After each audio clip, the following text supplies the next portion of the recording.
Assalamu alaikum and hi. In today's video, we are going to discuss about application of composites in dentistry. Composite is a restorative and filling material, and we will discuss its various application and uses. So let's start the video.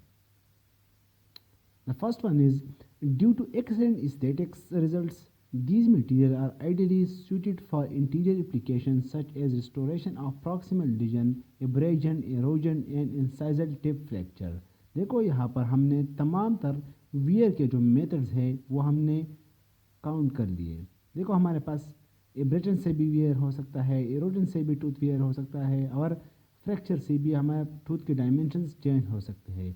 तो इन तमाम को replace करने के लिए जो interior teeth के हैं इनको रिप्लेस करने के लिए हम कंपोजिट यूज़ कर सकते हैं। देखो एक बात याद रखो कि हमारे पास जो इंटीरियर टीथ है इसमें क्लास 2 से लेकर क्लास 5 तक कैविटीज़ बनते हैं और क्लास 1 कैविटीज़ जो हमारे पास है वो पोस्टीरियर टीथ में होते हैं। तो इसलिए ये हम most commonly class 3, 4 and 5 cavities के लिए यूज़ करते हैं। एंड कौन से वेयर के लिए? एरोजन के लिए भी, एब्रेजन के लिए भी और फ्रैक्चर के लिए भी। ये जो तमाम तरह एप्लीकेशन है ये कंपोजिट का फंक्शन है as a restorative material. Filling material और रिस्टोरेटिव मटेरियल में डिफरेंस ये है कि all filling material are restorative in nature but all restorative are not filling. ये डिफरेंस मैंने फिलिंग और रिस्टोरेटिव में क्लियरली बताया है। अच्छा देखो अब यहाँ पर देख लो, यहाँ पर हमारा चिप्ड है, इस टीथ का जो फ्रेगमेंट है वो मिस हुआ है। तो अब इसको रिप्लेस करना है किस कलर फिलिंग रिस्टोरेटिव मटेरियल से जो इस टीथ के शेड को मैच करे। तो composite is one of the best choice. अच्छा अब ये देख लो ये कौन सी कैविटी है, ये हमारे पास जीब्ले क्लासिफिकेशन की कैविटी कौन सी है ये आपने बताना है। देखो इसको रिप्लेस किया है जस्ट लाइक नेचुरल टीथ। देखो हमारे पास टीथ कम्प्लीटली चिप्ड हुआ है, इसको रिप्लेस किया गया है कंपोजिट से। तो अब इस तमाम तरह यहाँ पर हुई है टीथ की डिस्कलरेशन हुई है तो इसको भी रिप्लेस कर लिया गया है। यहाँ पर देखो डायमेंशन में चेंज आया है, इरोजन हुआ है तो इसको भी हमने रिपेयर किया है किस चीज़ से? कंपोजिट से। अच्छा there is a growing tendency to consider composite resins for the use as alternative to amalgam in posterior cavities। देखो ये जो एस्थेटिक वाली जो एप्लीकेशन है ये बहुत ही पहले से ही है। कंपोजिट बना ही इसलिए था कि इसके एस्थेटिक प्रॉपर्टीज़ अच्छे हैं और इंटीरियर टीथ के लिए बनाया गया था, लेकिन अब इसमें मॉडिफिकेशन हुई है और इसको हम पोस्टीरियर टीथ के लिए भी एमालगम के बजाय यूज़ कर सकते हैं।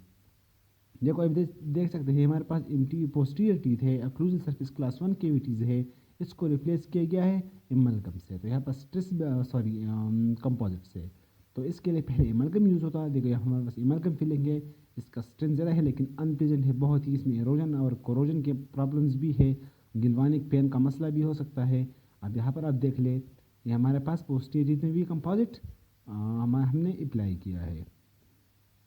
अच्छा material are available which appear to match amalgam in terms of physical properties.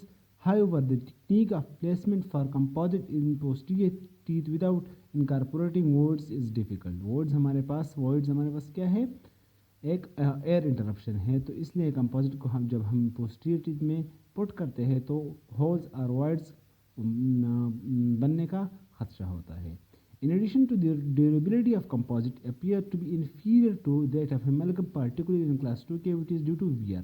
देखो जब हम इंडिविजुअली कंपोजिट को देखें तो इनफ स्ट्रेंथ प्रोवाइड करता है, लेकिन हम कंपोजिट से कंपेयर करते हैं एमालगम से तो फिर इसकी जो स्ट्रेंथ है वो कम है एमालगम से, क्योंकि एमालगम ऑब्वियसली एक मेटल है और कंपोजिट एक पॉलीमर है। In class 1 cavity where the material is fully surrounded by enamel, the wear is less noticeable. देखो यहाँ पर हमारे पास जो क्लास 2 कैविटीज़ है उसकी आवाज़ नहीं होती है, ये हमारे पास कम्प्लीटली सराउंडेड नहीं होता, और क्लास 1 कैविटी जो होता है वो कम्प्लीटली सराउंडेड होता है और उसमें सपोर्ट होता है, टीथ की तरफ से सपोर्ट होता है।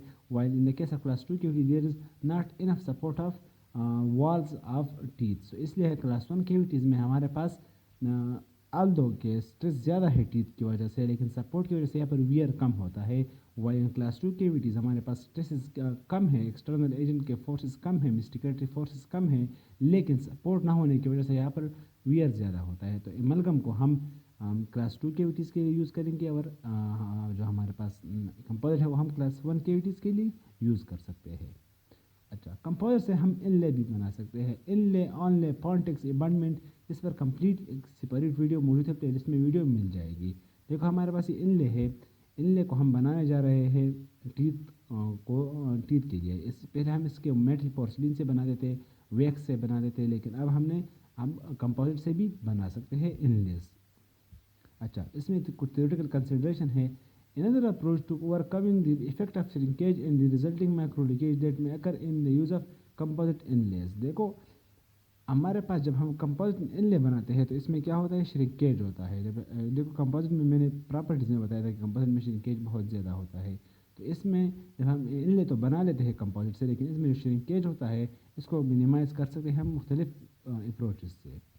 The principle behind these is that the bulk of the shrinkage occur before the material is finally seated into the prepared cavity using luting agent। देखो हम यहाँ पर मटेरियल को सेट कर देते हैं, फिर एक ल्यूटिंग एजेंट की वजह की मदद से हम इसको यहाँ पर स्टिक कर लेते हैं। जितना भी श्रिंकेज होता है वो केविटी के बाहर हो जाता है, और फिर केविटी जब ये सेट होता है तो जब हो जाता है तो फिर ये तो इंट्रिंसिकली हमारे पास यहाँ पर स्टिक नहीं होगा। तो स्टिक करने के लिए हम ल्यूट करने के लिए हम फिर ल्यूटिंग एजेंट यूज़ करेंगे। तो ये इसके बिहाइंड एक प्रिंसिपल है। अच्छा, two approaches are possible, chair side technique and laboratory technique. Two technique हमारे पास कंपोजिट इनले के एप्लीकेशन के लिए अवेलेबल है। For the chair side technique, in inlay cavity is cut by the dentist and cavity is then filled with the light accurate composite resins। very simple। indirect approach is similar except that the inlay is formed on the model। देखो direct technique में हमारे पास, chair side technique में हमारे पास teeth को हम directly expose करते हैं, teeth के साथ डील करते हैं, और हमारा जो इनडायरेक्ट टेक्निक है उसमें हम मॉडल के साथ डील करते हैं।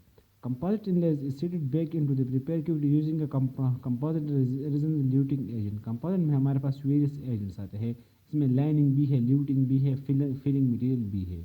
तो हम पे luting agent just like a glue, ये हमारे पास ल्यूट करता है, मटेरियल को स्टिक करता है।